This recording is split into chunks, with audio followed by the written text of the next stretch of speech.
Sure. You wanted to start with the Bald Head Comprehensive Long Range Planning, Sure. Yeah. Vision 2025. Mhm. So I provided that document to everybody just to review. It's probably been a while since folks had looked at it. And hard to believe that it was a Vision 2025 document. Here we are in 2024. How time flies. Mhm. But it was something that was mentioned during the association, one of the events. And I thought it might be appropriate to pull it back out and just, have a discussion on where we are. Some of the information I shared with you on the housing stock and what percent of the island is developed as we look at the numbers today. I think last year, Mayor, part of the retreat discussion was a big part of this long range planning was we talked about what things look like at the ferry terminal from the time you come off the ferry and you make your way to Old Baldy or the village hall, the chapel.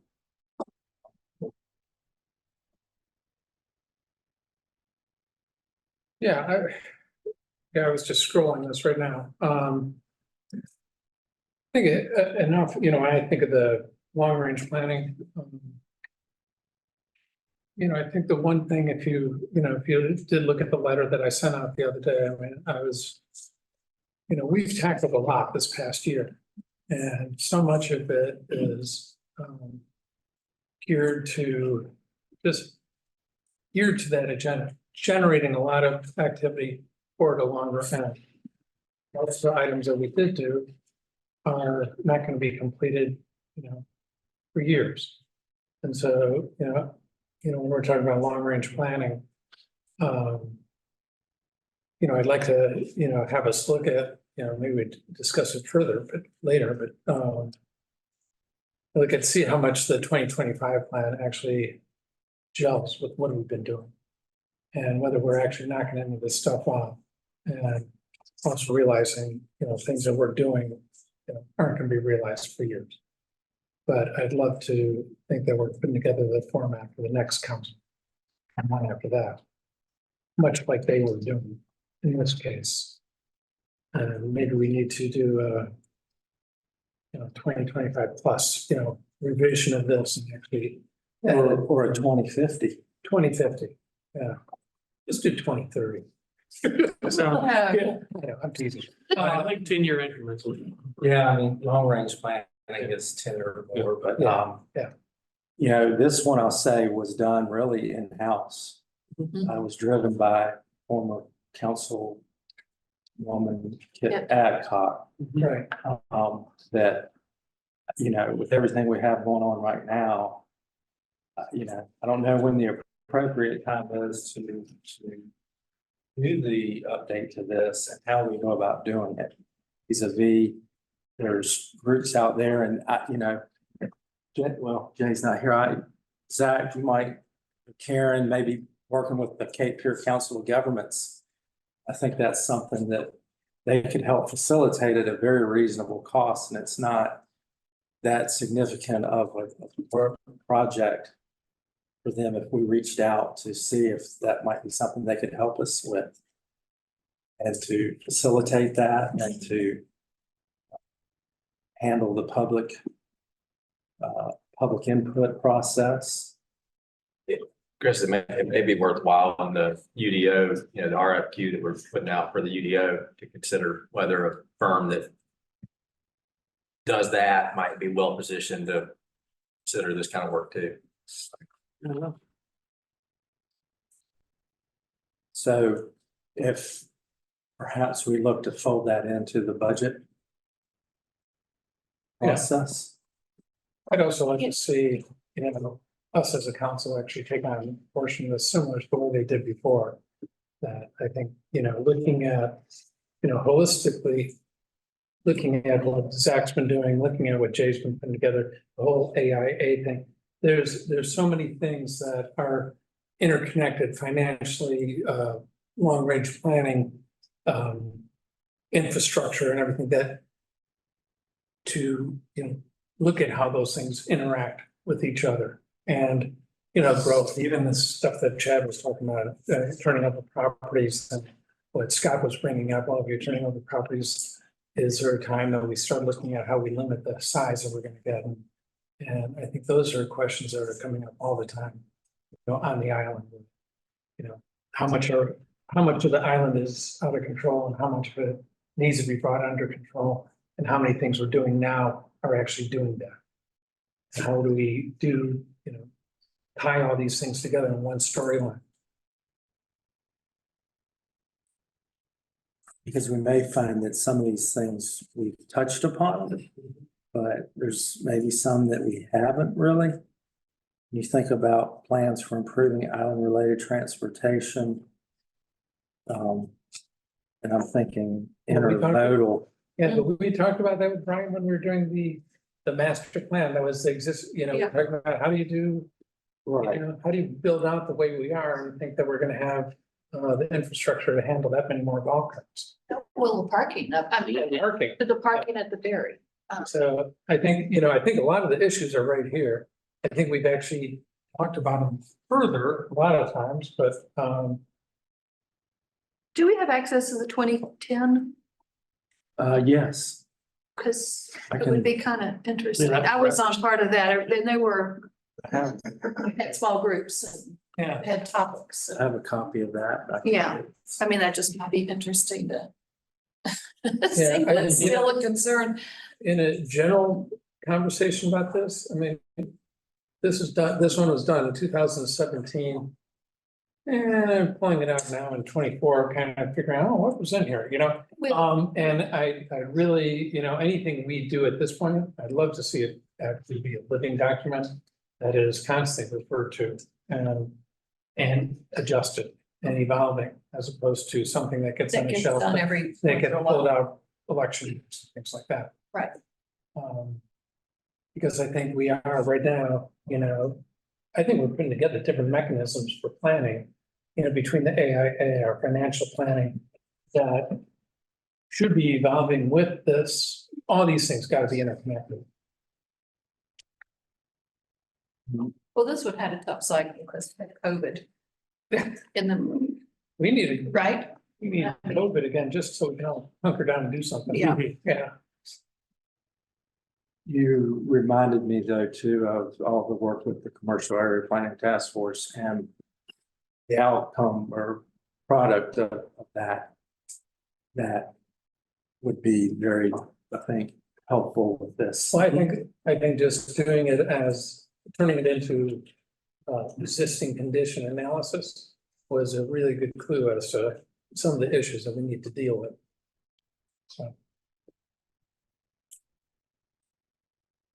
So to kind of hit some of the bullets in this thing, like, I'm on page 7. Which looks like this was the summary.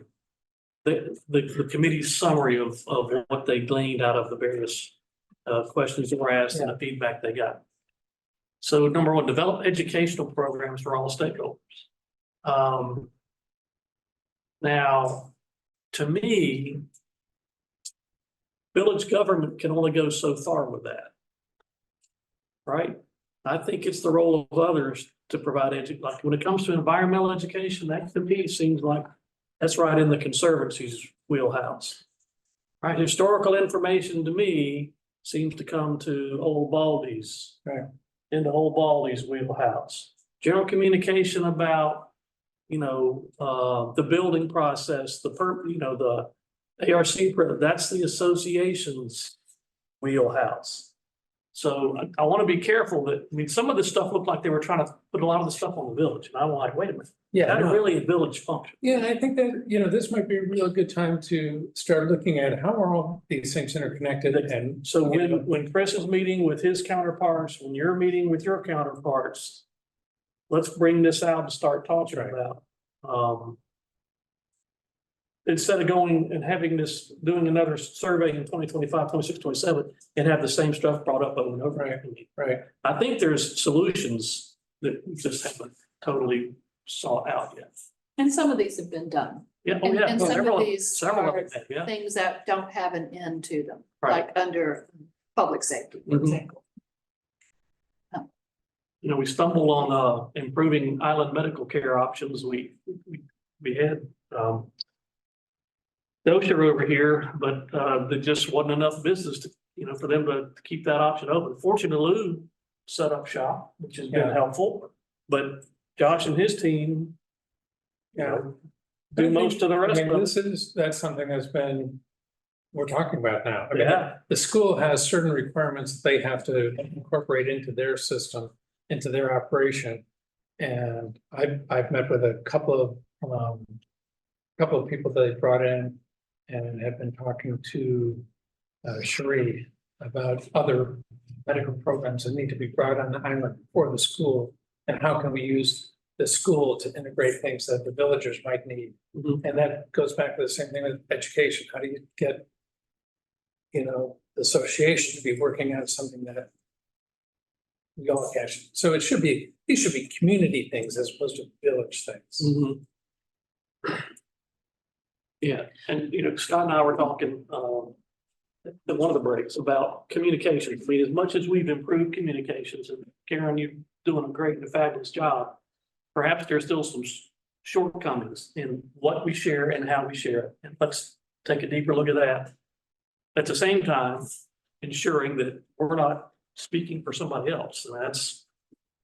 Well, I think some of it is, Or we work together with them and put out a joint statement, or those kinds of things to demonstrate we're working together, to demonstrate we're trying to make the South a better place to live. I think that, when you look at our population and then you listen to what David just said, it's like, yeah, we've got all this stuff.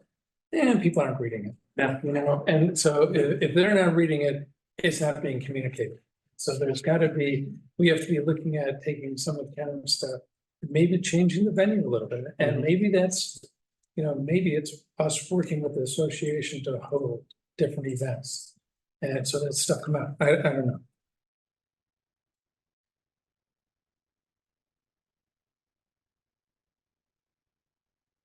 But I still. On that point, Scott, I think about all of these vision statements. I think about what we did with the, I forget, I apologize, I'm not doing it intentionally, but not the master building, change the name to the, Existing condition surveyor. yeah, there you go, that survey. And then we have the Brunswick, Yeah. effort as well. Yeah. I think, I'd share some of it. I participated in all of them. And at some times you kind of go, damn, how many times are you gonna ask me, right? Like I told you every time, right? And so sometimes you go, oh, should we do this again? I feel like every one of those, including this one, like go to the page you talk about, the before you even get to the goals, the top one says, our community developed in harmony with nature. That first goal, and you focus more on the programmatic aspects of it, but it said to encourage low impact on the environment and respect for living in harmony with nature. And that living in harmony with nature, was a tagline here for a long time, right? But it comes back, and then when we did the master development plan, that was the single most referenced thing. It wasn't even close, right? It was that notion of, and you get a lot of folks that, kind of go, I came here 20 years ago. It feels different. I mean, that thing that we all do. Sometimes you go, nothing's changed. And then other times you go, God, how could everything's changed, right? And that commitment to, threading the needle the right way, or living, or you're hitting the right balance where we're being appropriate stewards of the environment with the necessary development. I mean, we could do 10 more of these. That's what's going to come up. That's going to be the number 1, 2, and 3 issue, right? Yeah. Is keep it, and you're trying to appease 10,000s of people's opinion on what that looks like to thread that needle. And in my view, everybody that's bought out here likes the fact that we protect the environment. Everybody I've ever talked to, one of the most important things was they come out here, it's an amazingly beautiful place. The question then becomes, as you said, Scott said, just threading the needle part, what's the balance? I mean, we're gonna grow. I mean, Limited gets a lot of credit for the great job they did building this environmental haven, but they plotted it for 2,200 homes. Right. Right, and consequently, you need the commercial development to sustain 2,200 homes. It's a lot easier to maintain that commitment when there's only 300 of us out there, Exactly. right? You know, like it Right. gets a little tighter when you have more, Had you know, it been neighbors. plotted for 1,000 homes or 1,200 homes, we'd be done and we'd have, everything would be protected. We don't have to worry about construction issues, blah, blah, blah. But we got 800 more lots out there. And those people invested and purchased those lots with the hope of either turning it over, making money on it, or building on it. And we can't tell them, Can't sorry, build. you can't do that. So it's I don't know. the balance. That's right. well, I mean, again, unless we do, I mean, you know, look, unless we make it a priority as a community to buy back some of that property, right? There's nothing prevents us from doing that. Nope, If absolutely. that's our charter from folks, right? Absolutely. But, you know, I want to circle back to what I was saying earlier, that, you know, we have these things and they are taglines. But I think to be able to take that tagline and it's like, you know, on a regular basis, these are the things we're doing. And refer to the tagline as opposed to pulling the taglines out every 10 years. Yep. You know, and actually look at, because I think we are doing so many of these things. And it's just a matter of letting people, you know, educating people that we are actually listening to them and we're going down a certain path. Do you know, for $33 million, we could buy 660 lots at $50,000 a piece. How much? Then you wouldn't have to do the water plant, right? That's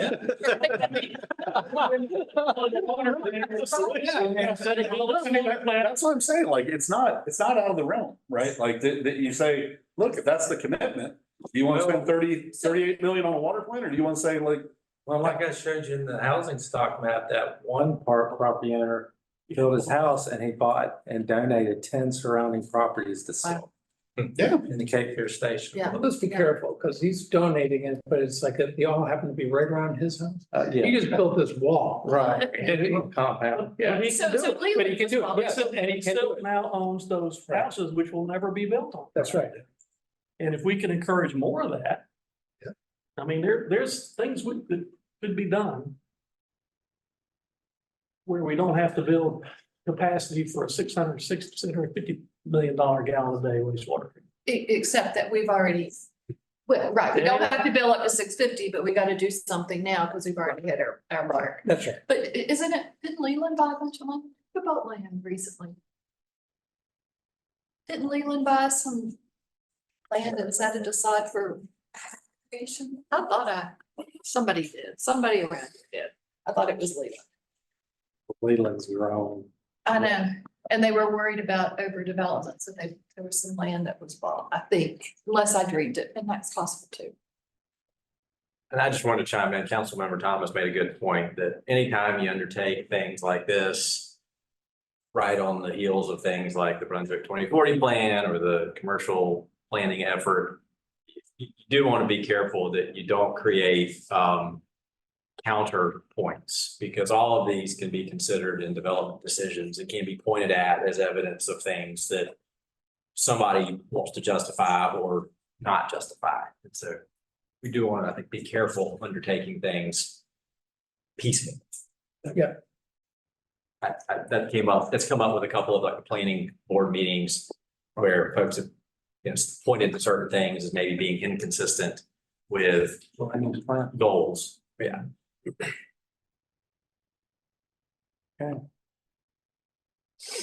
In the short term, I don't know who else is going. Chris and I and Jay going to Washington. You know, so that's not a long range plan, but really need to have, we have specifics about what we want to address with these guys in Washington, but obviously wide open. When is that, Fred? That's March 6th, March 24th, 2020. 25th. I'll be there early. Okay. 24th, 25th, 26th. He mentioned spillover to Wednesday. We fly out Wednesday morning at 8 Yeah. a.m. So I'll try to. We're not gonna be spilling over, are we? Yeah, don't let them get away with that. Yeah, okay.